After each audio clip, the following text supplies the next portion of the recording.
ಆತ್ಮೀಯ ವೀಕ್ಷಕರೇ, Royson creations YouTube ಚಾನಲ್ಗೆ ನಿಮಗೆ ಸ್ವಾಗತ. ಇಂದಿನ ಈ ವಿಡಿಯೋದಲ್ಲಿ ಫೆಬ್ರವರಿ 2022ರಂದು ನಡೆದ ರಾಜ್ಯ ಮಟ್ಟದ ಎಸ್ಎಸ್ಎಲ್ಸಿ ಪೂರ್ವ ಸಿದ್ಧತಾ ಪರೀಕ್ಷೆ ಪ್ರಥಮ ಭಾಷೆ ಕನ್ನಡದ ಪ್ರಶ್ನೆಗಳನ್ನು ಅವುಗಳ ಉತ್ತರದೊಂದಿಗೆ ವಿಶ್ಲೇಷಿಸೋಣ ಬನ್ನಿ. ಮೊದಲನೇ ಮೇನ್, ಕೆಳಗಿನ ಪ್ರಶ್ನೆಗಳಿಗೆ ಅಥವಾ ಅಪೂರ್ಣ ಹೇಳಿಕೆಗಳಿಗೆ 4 ಆಯ್ಕೆಗಳನ್ನು ನೀಡಲಾಗಿದೆ. ಅವುಗಳಲ್ಲಿ ಸೂಕ್ತವಾದ ಉತ್ತರವನ್ನು ಆರಿಸಿ ಕ್ರಮಾಕ್ಷರದೊಂದಿಗೆ ಬರೆಯಿರಿ. ಸೊ ಒಟ್ಟಾರೆ ಇಲ್ಲಿ 6 ಪ್ರಶ್ನೆಗಳಿರ್ತವೆ. ಪ್ರತಿ ಪ್ರಶ್ನೆಗೂ 1 ಅಂಕ. ಮೊದಲನೇ ಪ್ರಶ್ನೆ, ಷಣ್ಮುಖ ಪದವು ಈ ಸಂಧಿಯಾಗಿದೆ. ಆದೇಶ ಸಂಧಿ, ಬಿ ಲೋಪ ಸಂಧಿ, ಸಿ ವೃದ್ಧಿ ಸಂಧಿ, ಡಿ ಅನುನಾಸಿಕ ಸಂಧಿ. ಸೊ ಷಣ್ಮುಖ ಪದವನ್ನು ಉಚ್ಚಾರಣೆ ಮಾಡಿದಾಗಲೇ ಗೊತ್ತಾಗುತ್ತೆ ಅದು ಅನುನಾಸಿಕ ಸಂಧಿಗೆ, ಯಾಕೆಂದರೆ ನಾವು ಮೂಗಿನ ಸಹಾಯದಿಂದ ನಾವು ಬಳಸುವಂಥ ಎಲ್ಲ ಅನುನಾಸಿಕ ಸಂಧಿಗೆ ಬರ್ತವೆ. ಸೊ ಷಣ್ಮುಖ, ಸೊ ಅನುನಾಸಿಕ ಸಂಧಿ. ನಿಮಗೆ ಈಸಿಯಾಗಿ ನೆನ್ಪಿಟ್ಕೊಳ್ಳಿ ಅಂತೇಳಿ ಆ ಒಂದು ಕ್ಲೂ ಅನ್ನು ಕೊಟ್ಟಿದ್ದೇನೆ. ಎರಡನೇ ಪ್ರಶ್ನೆ, ಒಬ್ಬರು ಹೇಳಿದ ಮಾತನ್ನೇ ಯಥಾವತ್ತಾಗಿ ಬರೆಯುವಾಗ ಈ ಚಿಹ್ನೆಯನ್ನು ಬಳಸಲಾಗುವುದು. ಎ ವಾಕ್ಯವೇಷ್ಟನ ಚಿಹ್ನೆ, ಬಿ ಉದ್ಧರಣ ಚಿಹ್ನೆ, ಸಿ ಆವರಣ ಚಿಹ್ನೆ, ಡಿ ಭಾವಸೂಚಕ ಚಿಹ್ನೆ. ಸೊ ನಾವು ಒಬ್ಬರು ಹೇಳಿದ ವಾಕ್ಯವನ್ನು ಮತ್ತೆ ನಾವು ಯಥಾವತ್ತಾಗಿ ಹೇಳಬೇಕಾದ್ರೆ ಉದ್ಧರಣ ಚಿಹ್ನೆ ಅನ್ನೋ ನಾವು ಬಳಸ್ತೀವಿ. ಸೊ ಹಾಗಾಗಿ ಆಪ್ಷನ್ ಬಿ ಉದ್ಧರಣ ಚಿಹ್ನೆ ಸರಿಯಾದ ಉತ್ತರ. ಮೂರನೇ ಪ್ರಶ್ನೆ, ಒಂದು ಪೂರ್ಣ ಕ್ರಿಯಾಪದದೊಂದಿಗೆ ಸ್ವತಂತ್ರವಾಗಿರುವ ವಾಕ್ಯ. ಎ ಸಂಯೋಜಿತ ವಾಕ್ಯ, ಬಿ ಸಾಮಾನ್ಯ ವಾಕ್ಯ, ಸಿ ಮಿಶ್ರವಾಕ್ಯ, ಡಿ ಪ್ರಶ್ನಾರ್ಥಕ ವಾಕ್ಯ. ಸೊ ಪೂರ್ಣ ಕ್ರಿಯಾಪದದೊಂದಿಗೆ ಸ್ವತಂತ್ರವಾಗಿರುವಂತಹ ವಾಕ್ಯವನ್ನು ಸಾಮಾನ್ಯ ವಾಕ್ಯ ಅಂತ ಹೇಳಿ ಕರಿತೇವೆ. ಹಾಗಾಗಿ ಆಪ್ಷನ್ ಬಿ ಸಾಮಾನ್ಯ ವಾಕ್ಯ ಸರಿಯಾದ ಉತ್ತರ. ನಾಲ್ಕನೇ ಪ್ರಶ್ನೆ, ಬೆಟ್ಟದಾವರೆ ಪದವು ಈ ಸಮಾಸಕ್ಕೆ ಉದಾಹರಣೆಯಾಗಿದೆ. ಆಪ್ಷನ್ ಎ ತತ್ಪುರುಷ ಸಮಾಸ, ಬಿ ಕರ್ಮಧಾರಯ ಸಮಾಸ, ಸಿ ಕ್ರಿಯಾ ಸಮಾಸ, ಡಿ ಅಂಶಿ ಸಮಾಸ. ಸೊ ಕೊಟ್ಟಿರುವ ಪದವನ್ನು ನೀವು ಬಿಡಿಸಿ. ಬೆಟ್ಟದಾವರೆ, ಬೆಟ್ಟದ ಪ್ಲಸ್ ತಾವರೆ, ಬೆಟ್ಟದಾವರೆ. ಸೊ ಅದು ತತ್ಪುರುಷ ಸಮಾಸಕ್ಕೆ ಬರುತ್ತೆ. ಹಾಗಾಗಿ ಆಪ್ಷನ್ ಎ ಸರಿಯಾದ ಉತ್ತರ. ಐದನೇ ಪ್ರಶ್ನೆ, ಸಾವಿತ್ರಿಯೋಳ್ ಪದದಲ್ಲಿರುವ ವಿಭಕ್ತಿ. Option A Panchami, option B ದ್ವಿತೀಯ, ಆಪ್ಷನ್ ಸಿ ಸಪ್ತಮಿ, ಆಪ್ಷನ್ ಡಿ ತೃತೀಯ. ಸೊ ಸಾವಿತ್ರಿಯೋಳ್, ಯೋಳ್ ಅಲ್ಲಿ ನಿಮಗೆ ಲಾಸ್ಟ್ಗೆ ಏನು ಬರ್ತಾ ಇದೆ, ಯೋಳ್ ಅಂತ ಬರ್ತಾ ಇದೆ. ಸೊ ಹಾಗಾಗಿ ಅಲ್ಲಿ ನಮಗೆ ಬರುವಂಥದ್ದು ಸಪ್ತಮಿ ವಿಭಕ್ತಿ. ಆರನೇ ಪ್ರಶ್ನೆ, ಕ್ರಿಯಾರ್ಥಕ ವ್ಯಯ ಉದಾಹರಣೆ ಇದು. ಸೊ ಕ್ರಿಯಾರ್ಥಕ ವ್ಯಯಕ್ಕೆ ಉದಾಹರಣೆ ಆಪ್ಷನ್ ಎ ಚೆನ್ನಾಗಿ, ಆಪ್ಷನ್ ಬಿ ಸಾಕು, ಆಪ್ಷನ್ ಸಿ ಅಥವಾ, ಆಪ್ಷನ್ ಡಿ ಅದುವೆ. ಸೊ ಆಪ್ಷನ್ ಬಿ ಸಾಕು ಇದು ಸರಿಯಾದ ಉತ್ತರ. ಸೊ ನೀವು ಪ್ರಶ್ನೆನ ಗಮನಿಸ್ಬೋದು ಮಕ್ಕಳ. ಮಾದರಿ ಪ್ರಶ್ನಾಪತ್ರಿಕೆ ಏನು ಕೊಟ್ಟಿದ್ರೋ ಅದರಲ್ಲಿ ಒಂದು 40ರಿಂದ 50% ಕೆಲವೊಂದು ಪ್ರಶ್ನೆಗಳು ಸೇಮ್ ಹಾಗೇ ರಿಪೀಟ್ ಆಗಿದೆ. ಸೊ ನೀವು ಅದನ್ನು ಕಲ್ತ್ಕೊಂಡಿದ್ರೆ ನೀವು ಈ ಪರೀಕ್ಷೆಯಲ್ಲಿ ತುಂಬ ಮಾರ್ಕ್ಸನ್ನು ನೀವು ಚೆನ್ನಾಗಿ ತೆಗಿಬೋದಾಗಿತ್ತು. ಎಷ್ಟೋ ಪ್ರಶ್ನೆಗಳು ತುಂಬ ರಿಪೀಟ್ ಆಗಿದೆ. ಸೊ ಹಾಗಾಗಿ ನೀವು ನಿಮ್ಮ ಫೈನಲ್ ಎಕ್ಸಾಮ್ಗೆ ನೀವು ಪ್ರಿಪೇರ್ ಆಗೋದಾದರೆ ಈ 2 ಪೇಪರ್ಗಳನ್ನು ನೀವು ಹೆಚ್ಚಾಗಿ ಅಭ್ಯಾಸ ಮಾಡಿದರೆ ನಿಮಗೆ ಇದರಲ್ಲಿ ಬರುವಂತಹ ಪ್ರಶ್ನೆಗಳು ಸಾಕಷ್ಟು ಇರ್ತವೆ. ಸೊ ಚೆನ್ನಾಗಿ ಅಭ್ಯಾಸ ಮಾಡಿ. ಸೆಕೆಂಡ್ ಮೇನ್, ಕೆಳಗಿನವುಗಳಲ್ಲಿ ಮೊದಲೆರಡು ಪದಗಳಿಗಿರುವ ಸಂಬಂಧದಂತೆ ಮೂರನೆಯ ಪದಕ್ಕೆ ಸರಿಹೊಂದುವ ಸಂಬಂಧಿ ಪದವನ್ನು ಬರೆಯಿರಿ. ಇಲ್ಲಿ 4 ಪ್ರಶ್ನೆಗಳಿರ್ತವೆ. ಪ್ರತಿ ಒಂದು ಪ್ರಶ್ನೆಗೂ 1 ಅಂಕ ಇರುತ್ತೆ. 7ನೇ ಪ್ರಶ್ನೆ, ಹಳು ಕಾಡು, ಕೋರ್ಮೆ ಸ್ನೇಹ. ಅದಕ್ಕೆ ಸರಿ ಹೊಂದುವ ಪದ ಸ್ನೇಹ. 8ನೇದು ಅರ್ಕ ಎಕ್ಕ, ದೃಷ್ಟಿ ದಿಟ್ಟಿ. ಸೊ ಉತ್ತರ ದಿಟ್ಟಿ. ಸೊ ಈ ಪ್ರಶ್ನೆ ನಿಮಗೆ ರಿಪೀಟ್ ಆಗಿತ್ತು. 9ನೇ ಪ್ರಶ್ನೆ, ಹ್ರಸ್ವ ಸ್ವರಗಳು 6, ಅನುನಾಸಿಕಗಳು 5. 10ನೇ ಪ್ರಶ್ನೆ, ಇದು ಸಹ ನಿಮಗೆ ಮಾದರಿ ಪ್ರಶ್ನಾಪತ್ರಿಕೆಯಲ್ಲೇ ಇದೆ. ಮಾಡಲಿ ವಿದ್ಯಾರ್ಥಕ, ಮಾಡನು ನಿಷೇಧಾರ್ಥಕ. 3ನೇ ಮೇನ್, ಕೆಳಗಿನ ಪ್ರತಿಯೊಂದು ಪ್ರಶ್ನೆಗಳಿಗೆ 1 ವಾಕ್ಯದಲ್ಲಿ ಉತ್ತರ ಬರೆಯಿರಿ. ಸೊ ಇಲ್ಲಿ 7 ಪ್ರಶ್ನೆಗಳಿರ್ತವೆ. ಸೊ ಪ್ರತಿಯೊಂದು ಪ್ರಶ್ನೆಗೂ 1 ಅಂಕ ಇರುತ್ತೆ. 11ನೇ ಪ್ರಶ್ನೆ, ರಾಹಿಲನು ತುರ್ತು ಪರಿಸ್ಥಿತಿ ನಿರ್ವಹಣೆಗೆ ಭದ್ರವಾಗಿ ಹಿಡಿದುಕೊಂಡದ್ದೇನು. ಸೊ ಉತ್ತರ ರಾಹೀಲನು ತುರ್ತು ಪರಿಸ್ಥಿತಿ ನಿವಾರಣೆಗೆ ಔಷಧ ಮತ್ತು ಶಸ್ತ್ರಚಿಕಿತ್ಸಾ ಸಾಮಾನುಗಳ ಪಟ್ಟಿಗೆಯನ್ನು ಭದ್ರವಾಗಿ ಹಿಡಿದುಕೊಂಡಿದ್ದನು. 12ನೇ ಪ್ರಶ್ನೆ, ಬ್ರಿಟಿಷ್ ಸರ್ಕಾರ ವಿಶ್ವೇಶ್ವರಯ್ಯ ಅವರಿಗೆ ಯಾವ ಪದವಿಯನ್ನು ನೀಡಿ ಗೌರವಿಸಿತು? ಬ್ರಿಟಿಷ್ ಸರ್ಕಾರ ವಿಶ್ವೇಶ್ವರಯ್ಯ ಅವರಿಗೆ ಸರ್ ಪದವಿಯನ್ನು ನೀಡಿ ಗೌರವಿಸಿತು. 13ನೇ ಪ್ರಶ್ನೆ, ಮನೆ ಮಂಚಮ್ಮನ ಕಥೆಯನ್ನು ದೇವನೂರು ಮಹದೇವ ಅವರಿಗೆ ಹೇಳಿದ ಕವಿ ಯಾರು? ಮನೆ ಮಂಚಮ್ಮ ಕತೆ ಹೇಳಿದ ಕವಿ ಸಿದ್ಧಲಿಂಗಯ್ಯ. 14ನೇ ಪ್ರಶ್ನೆ, ಹುಲಿಗೆ ಪರಮಾನಂದವಾಗಲು ಕಾರಣ ಏನು? ಉತ್ತರ, ಶಾನುಭೋಗರ ದುಂಡು ದುಂಡಾದ ಶರೀರವನ್ನು ನೋಡಿ ಹುಲಿಗೆ ಪರಮಾನಂದವಾಯಿತು. 15ನೇ ಪ್ರಶ್ನೆ, ಈ ಪ್ರಶ್ನೆ ನಿಮಗೆ ಮಾದರಿ ಪ್ರಶ್ನೆ ಪತ್ರಿಕೆಯಲ್ಲೇ ಇದೆ. ಅಶ್ವಿನಿ ದೇವತೆಗಳ ವರಬಲದಿಂದ ಜನಿಸಿದವರು ಯಾರು? ಅಶ್ವಿನಿ ದೇವತೆಗಳ ವರಬಲದಿಂದ ಜನಿಸಿದವರು ನಕುಲ ಮತ್ತು ಸಹದೇವ. 16ನೇ ಪ್ರಶ್ನೆ, ನಿಮಗೆ ನಮಸ್ಕರಿಸಿ ಹೋಗಲು ಬಂದೆನಷ್ಟೇ ಎಂದು ದುರ್ಯೋಧನ ಯಾರಿಗೆ ಹೇಳಿದನು? ಉತ್ತರ, ನಿಮಗೆ ನಮಸ್ಕರಿಸಿ ಹೋಗಲು ಬಂದೆನಷ್ಟೇ ಎಂದು ದುರ್ಯೋಧನ ಭೀಷ್ಮಾಚಾರ್ಯರಿಗೆ ಹೇಳಿದನು. 17ನೇ ಪ್ರಶ್ನೆ, ಒಡೆಯನ ಮನೆಯ ಅಂಗಳದಲ್ಲಿ ಮಾವಿನ ಮರಗಳು ಹೇಗೆ ನಿಂತಿವೆ? ಉತ್ತರ, ಒಡೆಯನ ಅಂಗಳದಲ್ಲಿ ಮಾವಿನ ಮರಗಳು ಮೈದುಂಬಿ ನಿಂತಿವೆ. 4ನೇ ಮೇನ್, 3-4 ವಾಕ್ಯಗಳಲ್ಲಿ ಉತ್ತರ ಬರೆಯುವುದು. 18ನೇ ಪ್ರಶ್ನೆ, ಮಹಿಳೆಯ ಆರ್ತನಾದ ಕೇಳಿ ರಾಹೀಲನ ಮನದಲ್ಲಿ ಮೂಡಿದ ಪ್ರಶ್ನೆಗಳು ಯಾವುವು? ಮಹಿಳೆಯ ಅಳುವಂತಹ ಧ್ವನಿಯನ್ನು ಕೇಳಿ ರಾಹೀಲನ ಮನಸ್ಸಿನಲ್ಲಿ ಯಾವ್ಯಾವ ರೀತಿ ಪ್ರಶ್ನೆಗಳು ಓಡ್ತಾ ಇದ್ದು ಅಂದರೆ, ಮಹಿಳೆಯ ಆರ್ತನಾದ ಕೇಳಿದಾಗ ಅವನಿಗೆ ಅವನ ಮನಸ್ಸಿನಲ್ಲಿ ಅನಿಸಿದ್ದು ಆ ಮಹಿಳೆ ಯಾವುದೋ ಒಂದು ಅಪಾಯಕ್ಕೆ ಸಿಲುಕಿದ್ದಾಳೆ, ಅಥವಾ ಆ ಮನೆಯೊಳಗೆ ಏನೋ ಸಂಭವಿಸಿರುತ್ತದೆ, ತಾನೀಗ ಆ ಕದವನ್ನು ತಟ್ಟಿದರೆ ಪರಿಣಾಮವೇನಾಗಬಹುದು, ಗಡಿ ಪ್ರದೇಶದಲ್ಲಿ ವಿಮಾನ ದಾಳಿಯಿಂದ ರಕ್ಷಿಸಿಕೊಳ್ಳಲು ಬ್ಲ್ಯಾಕ್ಔಟ್ ನಿಯಮ ಪಾಲಿಸಲಾಗುತ್ತಿದೆ, ಇಂತಹ ಈ ಸಮಯದಲ್ಲಿ ಆ ಮನೆಯೊಳಗೆ ಯಾವ ರೀತಿಯ ಕ್ರೌರ್ಯ ನಡೆಯುತ್ತಿದೆ ಎಂಬೆಲ್ಲ ಪ್ರಶ್ನೆಗಳು ರಾಹೀಲನ ಮನಸ್ಸಿನಲ್ಲಿ ಓಡುತ್ತಿದ್ದವು. 19ನೇ ಪ್ರಶ್ನೆ, ಲಕ್ಷ್ಮಣನು ಅಣ್ಣನನ್ನು ಹೇಗೆ ಸಂತೈಸಿದನು? ಉತ್ತರ, ಲಕ್ಷ್ಮಣನು ಸೀತೆಗಾಗಿ ಪರಿತಪ್ಪಿಸುತ್ತಿದ್ದ ಅಣ್ಣನಾದ ರಾಮನನ್ನು ಕುರಿತು, ತಾಳಿಕೋ ಅಣ್ಣ, ಸೂರ್ಯನೇ ತೇಜಗೆಡಲು ಕಾಂತಿಯನ್ನು ನೀಡುವವರು ಯಾರು, ರಾಮನೇ ಧೈರ್ಯಗೆಡಲು ಲೋಕಕ್ಕೆ ಸ್ಥೈರ್ಯ ನೀಡುವವರು ಯಾರು ಎಂಬ ಮಾತುಗಳನ್ನು ಹೇಳಿ ಲಕ್ಷ್ಮಣ ರಾಮನನ್ನ ಸಂತೈಸ್ತಾನೆ. 20ನೇ ಪ್ರಶ್ನೆ, ಈ ಪ್ರಶ್ನೆನೂ ಸಹ ನಿಮ್ಮ ಮಾದರಿ ಪ್ರಶ್ನೆ ಪತ್ರಿಕೆಯಲ್ಲೇ ಕೇಳಿದ್ರು. ವಚನಕಾರರ ದೃಷ್ಟಿಯಲ್ಲಿ ಅರಿವು ಎಂದರೆ ಏನು ವಿವರಿಸಿ. ವಚನಕಾರರ ದೃಷ್ಟಿಯಲ್ಲಿ ಅರಿವು ಎಂದರೆ ಅದು ಯಾವುದೋ ಒಂದು ರೀತಿಯ ಕೊಂಡುಕೊಳ್ಳುವಂತಹ ವಸ್ತುವಲ್ಲ, ತನ್ನಷ್ಟಕ್ಕೆ ತಾನೇ ಇರುವ ಒಂದು ತಿಳುವಳಿಕೆ. ಅದು ಜ್ಞಾನ ಮಾತ್ರ ಅಲ್ಲ, ನಾವು ಮಾಡುವಂತಹ ಪ್ರತಿಯೊಂದು ಕೆಲಸಗಳಿಂದ, ಕ್ರಿಯೆಗಳಿಂದ, ಅದರಿಂದ ಸಿಗುವಂತಹ ಅನುಭವದಿಂದ ಮೂಡುವಂತಹದ್ದು. ಅದನ್ನು ನಾವು ಕೇಳಿ ಪಡೆದುಕೊಳ್ಳುವಂತಹದ್ದಲ್ಲ ಅಥವಾ ತಿಳಿದುಕೊಳ್ಳುವಂತಹದ್ದಲ್ಲ, ನಮ್ಮ ಕ್ರಿಯೆಗಳಲ್ಲೇ ಮೂಡಿ ಬರುವಂತಹ ಒಂದು ತಿಳುವಳಿಕೆ. ಅದು ತರ್ಕವಲ್ಲ, ನಮ್ಮ ನಡೆಯಿಂದ ನುಡಿ ಹುಟ್ಟಿದರೆ ಅದೇ ಅರಿವು ಎಂದು ಹೇಳಿ ವಚನಕಾರರು ಹೇಳುತ್ತಾರೆ. 21ನೇ ಪ್ರಶ್ನೆ, ಧರ್ಮ ಬುದ್ಧಿಗೆ ದುಷ್ಟ ಬುದ್ಧಿಯ ಯಾವ ಸಲಹೆ ಇತ್ತನು? ಉತ್ತರ, ಅರ್ಧರಾತ್ರಿಯಲ್ಲಿ ಧರ್ಮ ಬುದ್ಧಿಯು ದುರ್ಬುದ್ಧಿಯಾದ ದುಷ್ಟ ಬುದ್ಧಿಯನ್ನು ಕರೆದು ಚಿನ್ನವನ್ನು ಈಗಲೇ ಹಂಚಿಕೊಳ್ಳೋಣ ಎಂದಾಗ, ದುಷ್ಟ ಬುದ್ಧಿ ಪಾಪ ಬುದ್ಧಿಯವನಾಗಿ, ನಾವು ಈ ಹೊನ್ನನ್ನು ಹಂಚಿಕೊಂಡು ಮನೆಗೆ ಸ್ವೇಚ್ಛೆಯಿಂದ ಇರುವವರಲ್ಲ, ಯಾಕೆಂದರೆ ನಾವು ಪುನಃ ವ್ಯಾಪಾರಕ್ಕೆ ಹೋಗಬೇಕು, ಆ ಕಾರಣದಿಂದ ನಿನಗೂ ನನಗೂ ಖರ್ಚಿಗೆ ಎಷ್ಟು ಬೇಕಾಗುತ್ತೆ ಅಷ್ಟು ಹೊನ್ನನ್ನು ತೆಗೆದುಕೊಂಡು ಉಳಿದ ಹೊನ್ನೆಲ್ಲ ಅಂದರೆ ಉಳಿದ ಚಿನ್ನವನ್ನೆಲ್ಲ ಇಲ್ಲಿಯೇ ಇಟ್ಟು ಬಿಡೋಣ ಅಂತ ಹೇಳಿ ಸಲಹೆಯನ್ನು ನೀಡ್ತಾನೆ. 22ನೇ ಪ್ರಶ್ನೆ, ಹೊಸಗಾಲದ ಹಸು ಮಕ್ಕಳನ್ನು ಹಕ್ಕಿ ಹೇಗೆ ಹರಸಿದೆ? ಈ ಪ್ರಶ್ನೆನೂ ಸಹ ನಿಮಗೆ ರಿಪೀಟ್ ಆಗಿದೆ, ಹಾಗಾಗಿ ಹೆಚ್ಚು ಗಮನವನ್ನು ಕೊಡಿ. ಹಕ್ಕಿಯು ಅಂದರೆ ಕಾಲ ಪಕ್ಷಿ ಯುಗ ಯುಗಗಳ ಆಗು ಹೋಗುಗಳನ್ನು ಯಾವ ರೀತಿ ಹಿಂದಕ್ಕೆ ತಳ್ಳುತ್ತೋ ಅದೇ ರೀತಿ ನಮ್ಮ ಹೊಸ ಮನ್ವಂತರದ ಪರಿವರ್ತನೆಗೆ ಅಂದರೆ ಪ್ರಗತಿಗೆ ಕಾರಣವಾಗಿದೆ.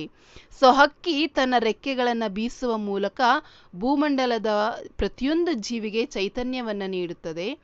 ಹಾಗಾಗಿ ಹೊಸಗಾಲದ ಹಸು ಮಕ್ಕಳನ್ನು ಹರಸಿ ತಮ್ಮ ಉತ್ತಮವಾದ ಭವಿಷ್ಯಕ್ಕಾಗಿ ಶುಭವನ್ನು ಹಾರೈಸುತ್ತಿದೆ ಅಂತ ಕವಿಗಳು ವರ್ಣಿಸಿದ್ದಾರೆ. 23ನೇ ಪ್ರಶ್ನೆ, ವಾಲ್ಮೀಕಿ ಋಷಿಗಳ ಆಶ್ರಮಕ್ಕೆ ಯಜ್ಞಾಶ್ವವು ಬಂದ ಬಗೆಯನ್ನು ವಿವರಿಸಿ.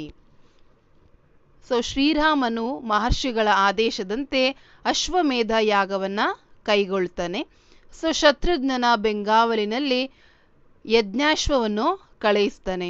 ರಾಮನ ಆಜ್ಞೆಯಂತೆ ಹೊರಟ ಆ ಅಶ್ವವು ಭುಜಬಲ ಪರಾಕ್ರಮಿಗಳಾದಂತಹ ರಾಜರುಗಳನ್ನು ತಡೆಯಲು ಹೆದರಿ ನಮಸ್ಕರಿಸಿ ಮುಂದೆ ಹೋಗಲು ಬಿಡ್ತಾರೆ.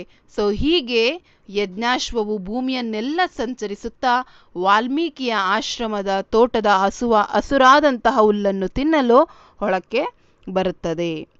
24ನೇ ಪ್ರಶ್ನೆ, ವಿವೇಕಾನಂದರು ಕೋಮುವಾದದ ಕಟ್ಟಾವಿರೋಧಿಗಳಾಗಿದ್ದರು ಏಕೆ? ಸೊ ವಿವೇಕಾನಂದರು ಧಾರ್ಮಿಕ ಚಿಂತನೆಗಳನ್ನು ಅವಲೋಕಿಸಿದಾಗ ಅವರು ನಮಗೆ ತಿಳಿಯೋದೇನೆಂದರೆ ಅವರು ಸ್ಪಷ್ಟವಾಗಿ ಕೋಮುವಾದದ ವಿರೋಧಿಯಾಗಿದ್ದರು. ಯಾಕೆಂದರೆ ಕೋಮುವಾದ ಅನ್ನೋದು ಒಂದೇ ಧರ್ಮ ಮತ್ತು ಒಂದೇ ಸಂಸ್ಕೃತಿ ಶ್ರೇಷ್ಠ, ಅದೇ ಅಂತಿಮ ಅನ್ನೋದನ್ನು ತಿಳಿಸುತ್ತೆ. ಹಾಗಾಗಿ ಅದೇ ಅಂತಿಮ ಅಂದಾಗ ಜನಗಳು ಅದನ್ನು ನಂಬ್ತಾ ಅದನ್ನೇ ಜನರಿಗೆ ನಂಬಿಸ್ತಾ ಪರಧರ್ಮ, ದ್ವೇಷ ಇವುಗಳನ್ನು ಜನರಲ್ಲಿ ಬಿತ್ತನೆ ಮಾಡುತ್ತೆ. ಸೊ ಹಾಗಾಗಿ ಪ್ರತಿಯೊಬ್ಬರಲ್ಲಿ ಏನಾಗುತ್ತೆ, ತಾವುಗಳು ದ್ವೇಷ, ಕಿತ್ತಾಟದಿಂದ ತಮ್ಮ ಮಧ್ಯೆ ಶಾಂತಿ, ನೆಮ್ಮದಿಯನ್ನು ಕಳೆದುಕೊಳ್ತಾರೆ. ಹಾಗಾಗಿ ಇಂತಹ ಪ್ರವೃತ್ತಿಯನ್ನು ವಿವೇಕಾನಂದರು ಯಾವಾಗಲೂ ವಿರೋಧಿಸ್ತಾ ಇದ್ರು. ಹಾಗಾಗಿ ವಿವೇಕಾನಂದರು ಕೋಮುವಾದದ ಕಟ್ಟ ವಿರೋಧಿಗಳಾಗಿದ್ದರು. 25ನೇ ಪ್ರಶ್ನೆ, ವಸಂತ ಮುಖ ತೋರಲಿಲ್ಲ ಕವನದಲ್ಲಿ ಪ್ರಕೃತಿಯ ಸಂಭ್ರಮ ಹೇಗೆ ವ್ಯಕ್ತವಾಗಿದೆ? ಉತ್ತರ, ಒಡೆಯನ ಅಂಗಳದಲ್ಲಿ ಮೈತುಂಬಿ ನಿಂತ ಮಾವಿನ ಮರಗಳಲ್ಲಿ, ರೆಕ್ಕೆ ಬಿಚ್ಚಿ ಹಾರುವ ಹಕ್ಕಿಗಳಲ್ಲಿ, ಮನತುಂಬಿ ಹಾಡುವ ಕೋಗಿಲೆಗಳ ಗಾನದಲ್ಲಿ, ಉಕ್ಕಿ ಹರಿಯುವ ಕಡಲಿನಲ್ಲಿ ಪ್ರಕೃತಿಯ ಸಂಭ್ರಮ ವ್ಯಕ್ತವಾಗಿದೆ ಅಂತ ಕವಿ ವರ್ಣಿಸಿದ್ದಾರೆ. ಸೊ ಇಷ್ಟು ಉತ್ತರವನ್ನು ಬರೆದ್ರೆ 2 ಅಂಕ ಸಿಗುತ್ತೆ. 26ನೇ ಪ್ರಶ್ನೆ, ಭಗತ್ ಸಿಂಗ್ ಹೇಗೆ ಅಮರನಾದನು? ಉತ್ತರ, ಜಲಿಯನ್ ವಾಲಾಬಾಗಿನ ರಕ್ತಸಿಕ್ತವಾಗಿದ್ದ ಮಣ್ಣನ್ನು ನಿಧಿಯಂತೆ ಕಾಪಾಡಿಕೊಂಡು ಬಂದಿದ್ದ ಬಾಲಕ ಭಗತ್ ಸಿಂಗ್ ಮುಂದೆ ತನ್ನ ಕ್ರಾಂತಿಕಾರಿ ಗುಂಪಿನ ಸಹಾಯದಿಂದ ಬ್ರಿಟಿಷ್ ಸರ್ಕಾರದ ವಿರುದ್ಧ ಸೇಡನ್ನು ತೀರಿಸಿಕೊಳ್ಳುತ್ತಾನೆ. ಸೊ ಇದರ ಫಲವಾಗಿ ಅವನು ಮರಣದಂಡನೆಗೆ ಈಡಾಗ್ತಾನೆ. ತನ್ನ ಸಹಚರರಾದ ಸುಖ್ದೇವ್, ರಾಜ್ಗುರ್, ಬಟುಕೇಶ್ವರ ದತ್ತರೊಂದಿಗೆ ಹಸನ್ಮುಖಿಯಾಗಿ ತಾಯಿ ಭಾರತಾಂಬೆಯ ಸ್ವಾತಂತ್ರ್ಯದ ಹಣತೆಗೆ ತೈಲವೆಂಬಂತೆ ವೀರಯೋಧನಾಗಿ ಅಮರನಾಗ್ತಾನೆ. 27ನೇ ಪ್ರಶ್ನೆ, ಅಂಗಿ ಎಂಬ ಉತ್ತರ ಬರುವ ಒಗಟಿನ ವಿಶೇಷತೆಯನ್ನು ತಿಳಿಸಿ. ಉತ್ತರ, ಕೈಯುಂಟು ಕಾಲಿಲ್ಲ, ಶಿರ ಹರಿದ ಮುಂಡ, ಮೈಯೊಳಗೆ ನವಗಾಯ, 9 ತುಂಡು, ಒಯ್ಯನೊಯ್ಯನೆ ಬಂದು ಹೆಗಲೇರಿಕೊಂಡು, ರಾಯರಿಗೆಲ್ಲ ತಾನೇ ಪ್ರಚಂಡ ಎಂಬುದು ಅಂಗಿ ಎಂಬ ಉತ್ತರಕ್ಕೆ ಬರುವ ಬೆಡಗಿನ ಪ್ರಶ್ನೆಯಾಗಿದೆ. ಸೊ ಇದಿಷ್ಟು ಬರೆದ್ರೆ ನಿಮಗೆ 2 ಅಂಕ ಸಿಗುತ್ತೆ. 5ನೇ ಮೇನ್, ಕೆಳಗಿನ ಕವಿಗಳ ಅಥವಾ ಸಾಹಿತಿಗಳ ಜನ್ಮಸ್ಥಳ, ಕಾಲ, ಕೃತಿ ಮತ್ತು ಬಿರುದು ಅಥವಾ ಪ್ರಶಸ್ತಿಗಳನ್ನು ಕುರಿತು ವಾಕ್ಯ ರೂಪದಲ್ಲಿ ಬರೆಯಿರಿ. ಸೊ ನಿಮಗೆ ಅಂಕ ಯಾವ ರೀತಿ ಹಂಚಿಕೆ ಮಾಡ್ತಾರೆ ಅಂತಲೂ ಸಹ ನಾನಲ್ಲಿ ಕೊಟ್ಟಿದ್ದೇನೆ. ಇಲ್ಲಿ 2 ಕವಿಗಳ ಬಗ್ಗೆ ನೀವು ಬರೀಬೇಕು. ಪ್ರತಿಯೊಬ್ಬರಿಗೂ 3 ಅಂಕ ಇರುತ್ತೆ. ಸೊ ನೀವು ಸ್ಥಳ ಮತ್ತು ಕಾಲವನ್ನು ಬರೆಯೋದ್ರಿಂದ 1 ಅಂಕ ಕೊಡ್ತಾರೆ. ಕೃತಿ ಮತ್ತು ಪ್ರಶಸ್ತಿಗಳನ್ನು ನೀವು ಬರೆದಾಗ 1 ಅಂಕ. ಹಾಗೆ ನಿಮ್ಮ ವಾಕ್ಯ ರೂಪದ ವಿವರಣೆ ಮತ್ತು ನಿಮ್ಮ ಭಾಷಾ ಶೈಲಿ ಯಾವ ರೀತಿ ನೀವು ವಿವರಣೆ ಮಾಡಿದ್ದೀರಾ, ನಿಮ್ಮ ಭಾಷೆ ಯಾವ ರೀತಿ ಇದೆ, ನಿಮ್ಮ ಭಾಷೆ ಶೈಲಿ, ಅದಕ್ಕೆ 1 ಅಂಕ. ಸೊ ಒಟ್ಟಾರೆ 3 ಅಂಕಗಳನ್ನು ನೀಡ್ತಾರೆ. ಮೊದಲನೇ ಪ್ರಶ್ನೆ, 28ನೇ ಪ್ರಶ್ನೆ, ವಿಕ್ರ ಗೋಕಾಕ್. ಸೊ ವಿನಾಯಕ ಕಾವ್ಯನಾಮದಿಂದಲೇ ಪ್ರಸಿದ್ಧರಾಗಿರುವಂತಹ ಡಾಕ್ಟರ್ ವಿನಾಯಕ ಕೃಷ್ಣ ಗೋಕಾಕ್ ಕ್ರಿಸ್ತ ಶಕ 1909ರಲ್ಲಿ ಹಾವೇರಿ ಜಿಲ್ಲೆಯ ಸವಣೂರಿನವರಿವರು. ಪುಣೆಯ ಫರ್ಗ್ಯೂಸನ್ ಕಾಲೇಜ್ ಧಾರವಾಡದ ಕರ್ನಾಟಕ ವಿಶ್ವವಿದ್ಯಾನಿಲಯದಲ್ಲಿ ಇಂಗ್ಲಿಷ್ ಪ್ರಾಧ್ಯಾಪಕರಾಗಿ, ಬೆಂಗಳೂರು ವಿಶ್ವವಿದ್ಯಾನಿಲಯದ ಕುಲಪತಿಗಳಾಗಿ ಸೇವೆಯನ್ನು ಸಲ್ಲಿಸಿದ್ದಾರೆ. ಕನ್ನಡದ ಸಾಹಿತ್ಯದ ಪ್ರಮುಖ ಸಾಹಿತಿಗಳಲ್ಲಿ ಒಬ್ಬರಾದಂತಹ ವಿ.ಕೃ. ಗೋಕಾಕ್ ಅವರು ಸಮುದ್ರ ಗೀತೆಗಳು, ಪಯಣ, ಉಗಮ, ಇಜ್ಜೋಡು, ಸಮರಸವೇ ಜೀವನ, ಭಾರತ ಸಿಂಧು ರಶ್ಮಿ ಮೊದಲಾದ ಕೃತಿಗಳ ಕರ್ತೃ ಇವರು. ಇವರ ದ್ಯಾವ್ಯ ಪೃಥ್ವಿ ಕೃತಿಗೆ ಕೇಂದ್ರ ಸಾಹಿತ್ಯ ಅಕಾಡೆಮಿ ಪ್ರಶಸ್ತಿ ಬಂದಿದೆ. ಇವರಿಗೆ ಕರ್ನಾಟಕ ವಿಶ್ವವಿದ್ಯಾಲಯದ ಗೌರವ ಡಾಕ್ಟರೇಟ್, ಬೆಂಗಳೂರು ವಿಶ್ವವಿದ್ಯಾನಿಲಯದ ಗೌರವ ಡಿ.ಲಿಟ್ ಪದವಿ ಸಹ ಲಭಿಸಿದೆ. ಸಮಗ್ರ ಸಾಹಿತ್ಯಕ್ಕಾಗಿ ಜ್ಞಾನಪೀಠ ಪ್ರಶಸ್ತಿಗೂ ಭಾಜನರಾಗಿದ್ದಾರೆ. ಭಾರತ ಸರ್ಕಾರದ ಪದ್ಮಶ್ರೀ ಪುರಸ್ಕಾರ ನೀಡಿ ಗೌರವಿಸಿದೆ. ಸೊ ಇದಿಷ್ಟು ಬರೆದ್ರೆ ನಿಮಗೆ 3 ಅಂಕಗಳು ಸಿಗ್ತವೆ. 29ನೇ ಪ್ರಶ್ನೆ, ಲಕ್ಷ್ಮೀಶ. ಸೊ ಇವರು ಕ್ರಿಸ್ತ ಶಕ 1550ರಲ್ಲಿ ಜನಿಸಿದಂಥವರು. ಚಿಕ್ಕಮಗಳೂರು ಜಿಲ್ಲೆಯ ಕಡೂರು ತಾಲೂಕಿನ ದೇವನೂರಿನವರಿವರು. ಈತನಿಗೆ ಲಕ್ಷ್ಮೀ ರಮಣ, ಲಕ್ಷ್ಮೀಪತಿ ಎಂಬ ಹೆಸರುಗಳಿವೆ. ಜೈಮಿನಿ ಭಾರತವೆಂಬ ಪ್ರಸಿದ್ಧ ಕಾವ್ಯದ ಕರ್ತೃ. ಲಕ್ಷ್ಮೀಶ ಕವಿಗೆ ಉಪಮಾಲೋಲ, ಕರ್ನಾಟಕ ವಿಚೂತವನ ಚೈತ್ರ ಎಂಬ ಬಿರುದುಗಳು ಸಹ ಇವೆ. ಸೊ ಇದಿಷ್ಟು ಬರೆದ್ರೆ ನಿಮಗೆ ಒಟ್ಟು 6 ಅಂಕಗಳು ಸಿಗ್ತವೆ. 6ನೇ ಮೇನ್, ಕೆಳಗಿನ ಪದ್ಯಭಾಗಕ್ಕೆ ಪ್ರಸ್ತಾರ ಹಾಕಿ ಗಣ ವಿಭಾಗ ಮಾಡಿ ಛಂದಸ್ಸಿನ ಹೆಸರನ್ನ ಬರೆಯಿರಿ. ಸೊ ಒಟ್ಟು ಇಲ್ಲಿ 3 ಅಂಕಗಳು. ಸೊ ಯಾವ ರೀತಿ ಇಲ್ಲಿ ಅಂಕ ಹಂಚಿಕೆ ಆಗುತ್ತೆ ಅಂದರೆ, ಪ್ರಸ್ತಾರ ಹಾಕೋದಕ್ಕೆ 1 ಅಂಕ, ಗಣವನ್ನು ವಿಭಾಗಿಸುವುದಕ್ಕೆ 1 ಅಂಕ, ಛಂದಸ್ಸಿನ ಹೆಸರನ್ನು ಬರೆಯೋದಕ್ಕೆ 1 ಅಂಕ. ನೀವು ಬರೀ ಛಂದಸ್ಸನ್ನು ಬಿಡಿಸಿ ಬರೀ ಛಂದಸ್ ಹೆಸರು ಬರೆದ್ರೆ 3 ಅಂಕ ಕೊಡಲ್ಲ, ಅಥವಾ ಪ್ರಸ್ತಾರ ಹಾಕಿದರೆ 3 ಅಂಕ ಕೊಡಲ್ಲ. ಈ ರೀತಿ ನಿಮಗೆ ಅಂಕವನ್ನು ವಿಂಗಡಣೆ ಮಾಡ್ತಾರೆ. ಸೊ ಇಲ್ಲಿ ನಾನು ಆಗಲೇ ಪ್ರಸ್ತಾರವನ್ನು ಹಾಕಿ ಗಣ ವಿಂಗಡಣೆಯನ್ನು ಮಾಡಿದ್ದೇನೆ. ಇಲ್ಲಿ 4 4 4 ಇರೋದ್ರಿಂದ ಇದು ಒಂದು ಕಂದ ಪದ್ಯವಾಗಿರುತ್ತೆ. ಸೊ 4 4 ಗಣಗಳು ಇದ್ದಾಗ ನಮಗೆ ವಿಭಾಗಿಸಿದಾಗ 4 4 ಪ್ರಸ್ತಾರ ಹಾಕಿ ಬಂದಾಗ 4 4 ಬಂದರೆ ಅದು ಯಾವಾಗಲೂ ಸಹ ಕಂದ ಪದ್ಯನೇ ಆಗಿರುತ್ತೆ. ಸೊ ಈ ರೀತಿ ನೀವು ಗಣವನ್ನು ಫಸ್ಟು ಪ್ರಸ್ತಾರ ಹಾಕಬೇಕು, ನೆಕ್ಸ್ಟ್ ಗಣ ವಿಭಾಗಿಸ್ಬೇಕು, ನೆಕ್ಸ್ಟ್ ಛಂದಸ್ಸಿನ ಹೆಸರನ್ನು ಬರಿಬೇಕು. ಆಗ ನಿಮಗೆ 3 ಅಂಕ ಸಿಗುತ್ತೆ. 7ನೇ ಮೇನ್, ಕೆಳಗಿನ ವಾಕ್ಯದಲ್ಲಿರುವ ಅಲಂಕಾರವನ್ನು ಹೆಸರಿಸಿ ಲಕ್ಷಣ ಬರೆದು ಸಮನ್ವಯಗೊಳಿಸಿ 3 ಅಂಕ. ಸೊ ಇಲ್ಲಿ ನಿಮಗೆ ಅಲಂಕಾರವನ್ನು ಹೆಸರಿಸಲಿಕ್ಕೆ 1 ಅಂಕ, ಲಕ್ಷಣ ಬರೆದು ಸಮನ್ವಯಗೊಳಿಸುವುದಕ್ಕೆ 2 ಅಂಕ. ಈ ರೀತಿ ನಿಮಗೆ ಅಂಕ ಹಂಚಿಕೆ ಆಗುತ್ತೆ.